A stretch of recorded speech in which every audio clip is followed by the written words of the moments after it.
নমস্কার বন্ধুরা, আজকে আমি বানিয়েছি পনির বিরিয়ানি। তো এটা সাজানোটা আমি দেখাচ্ছি। হাঁড়ির নিচে ঘি দিয়ে দিয়েছি, এবার তার উপরে ভাত দিয়ে পনিরের তরকারিটা দিচ্ছি। তো আমি এটাকে একটা লেয়ারেই সাজাবো। তরকারিটা দেখতে খুব ভালো হয়েছে। তো সব তরকারিটাই আমি দিয়ে দেবো।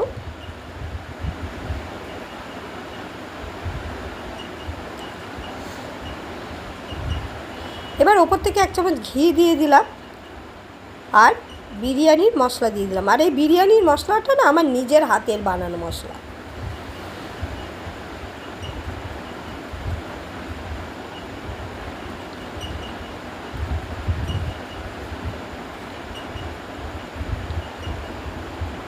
এবার ওপর থেকে ভাত দিয়ে দিচ্ছি, আর একটা বাটিতে আমি গোলাপ জল, দুধ, হলুদ, ফুড কালার দিইনি, আমি দুধের মধ্যে একটু সামান্য হলুদ দিয়ে সেটাকে গুলে রেখেছি। তো ভাতটা সাজানো হয়ে গেলে আর আমি এখানে একটা লেয়ারই দিয়েছি।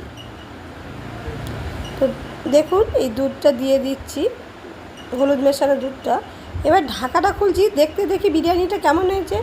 আমার তো দেখতে ভালোই লাগছে, জানি না ক্যামেরার ওপর থেকে কীরকম লাগছে। তার ওপর থেকে না আমি একটু বিরিয়ানি মশলাও দিয়ে দিচ্ছি। এবার এটাকে আমি থালায় ঢালছি।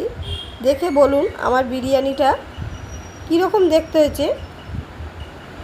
যদি ভালো লাগে কমেন্ট করবেন, লাইক করবেন, আর চ্যানেলটাকে একটু সাবস্ক্রাইব করবার অনুরোধ রইল।